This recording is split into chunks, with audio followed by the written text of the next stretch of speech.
Welcome to the solutions video for assignment 1.06 number 3. That's questions 8, 9, and 10 from page 259 of our textbook. So question 8. The Turtle Chocolate Factory has 2 chocolate machines. Machine A takes T minutes to fill a case with chocolates, and machine B takes T plus 10 minutes to fill a case with chocolates. Working together, the 2 machines take 15 minutes to fill a case. Approximately how long does each machine take to fill a case? So we're going to find out what T is, which will give us what T plus 10 is. So we're going to start by setting things up. So here we go. So what we know about machine A is that it takes T minutes to fill a case. So the rate at which it fills the case is 1 over T. For machine B, that takes T plus 10 minutes to fill a case. So the rate of machine B is 1 over T plus 10. And we know that when they fill one case together, so if we have this rate added to this rate, so these are now the rates, and we multiply that by the time, which is 15 minutes for them to work together, we get one complete case. So this we now need to solve for T. Our restrictions we always list: T cannot be 0 or negative 10. So this is the rate at which they work. Multiply that by the number of minutes it takes to fill one case, and there's our 1. So solving for T, I am going to put the whole thing over a T over T plus 10. So we have 15 times T plus 10 over T plus 10 here. Sorry about the background noise. Our upstairs neighbors have to do indoor phys ed during the January months of the pandemic. So this we have to multiply by T over T. And the right-hand side, we just have T times T plus 10 over T times T plus 10. Now we can multiply everything by our denominators and cancel them all out, which leaves us with a 15T plus 150 plus a 15T is T squared plus 10T. Bringing everything to the right-hand side, we have T squared minus 20T minus 150 equals 0.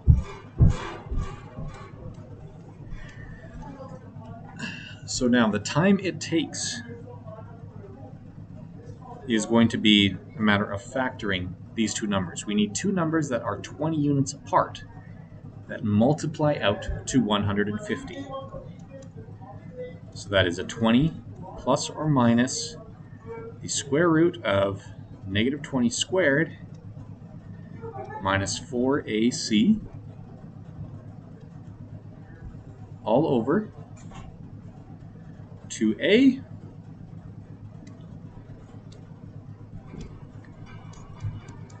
so this is 20 plus or minus the square root of 400 plus 600 over 2.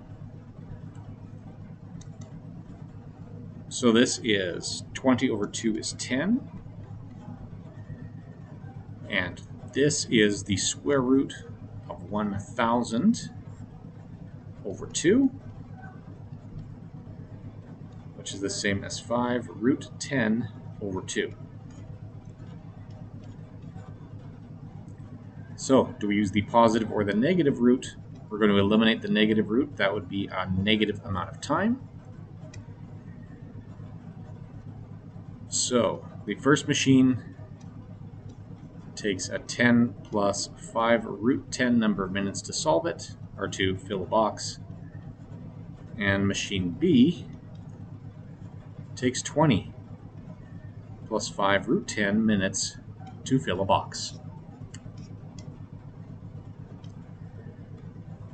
Question 9. Michael is a bicycle commuter. He has observed that he reduces his time for his 9-kilometer commute by 15 minutes when he increases his average speed by 3 kilometers per hour. What is Michael's faster speed? First, you have to define a variable and write an expression for Michael's slower time. Use the same variable and write an expression for his faster speed. Write a rational equation to represent Michael's faster speed.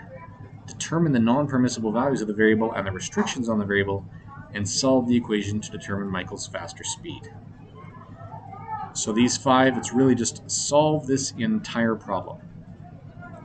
Note, his speed is given in kilometers per hour, or the difference in his speed is given in kilometers per hour, but the time is given in minutes. So I'm going to convert that to 1/4 of an hour. So we know that the slower time, the time is distance over speed. That's 9 over the slow speed, which is 3 kilometers an hour slower than the fast speed. And then the fast time is 9 over v.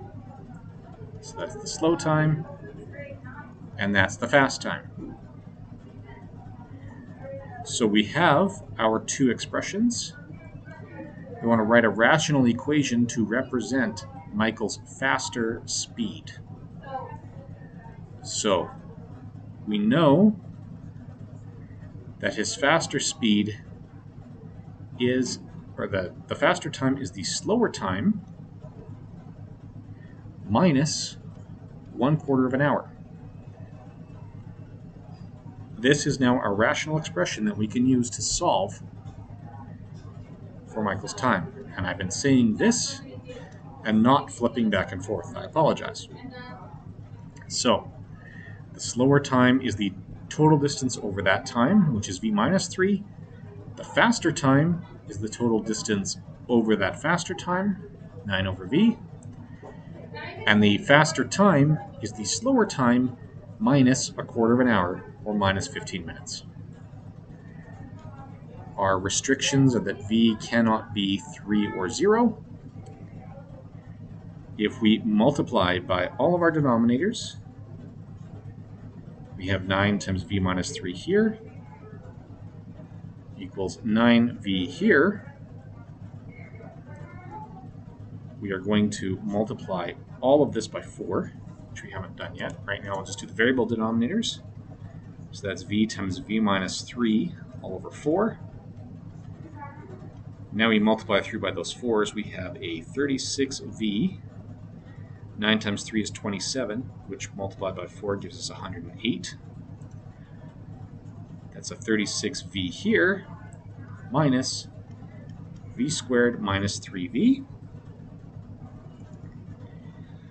So now I'm going to move everything to the left-hand side, where our leading coefficient will be positive.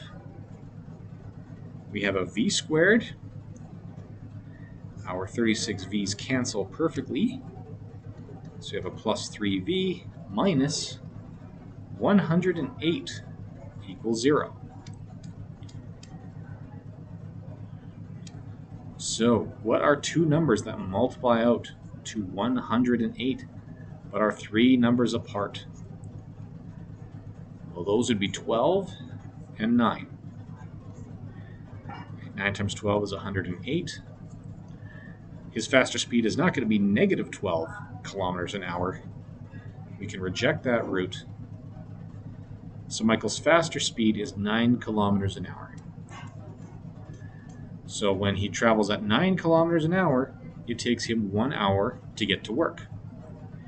When he travels at a slower speed, when he travels at 6 kilometers an hour, it takes him 9/6 of an hour to get to work.